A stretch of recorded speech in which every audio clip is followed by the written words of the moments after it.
This is bigger than a budget issue. This is a quality of life issue.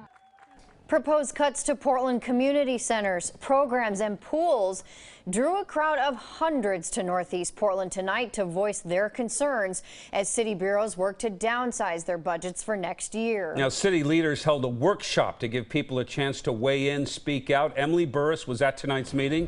She joined us tonight with a look at the hottest topics that folks talked about. Emily?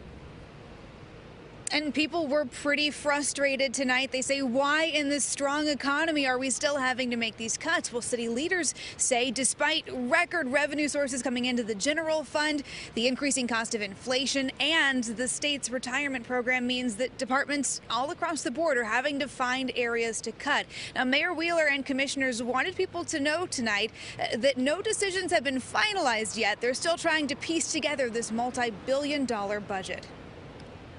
We demand not one cut.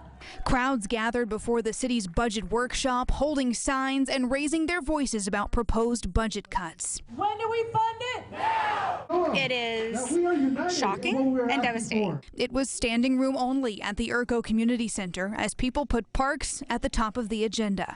Shutting down the Columbia Pool and other community centers is the biggest mistake you could possibly make.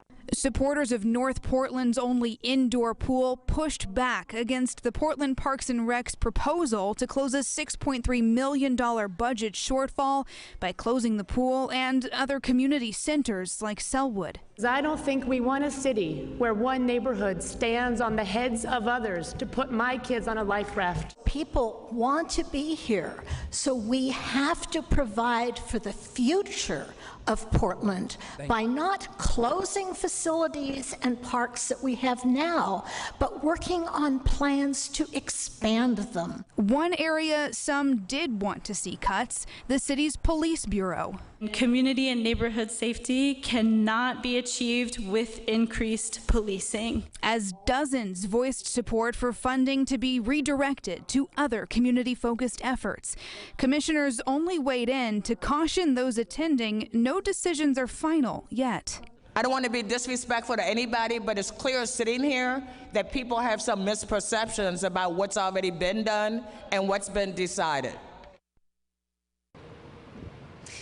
In fact, Commissioner Hardesty did make a point to say this is the beginning of her process in looking at this. She was actually praised because next Saturday she's going to be holding a budget meeting open to anyone who wants to come learn more about how the city goes about putting together its budget and some of the difficult decisions that they're going to have to make. As for where we go from here, well, Mayor Wheeler will be putting out his proposed budget at the end of this month. It will be finalized and approved by commissioners in June. Reporting live in Portland, Emily Burris, KOIN 6 News. All right,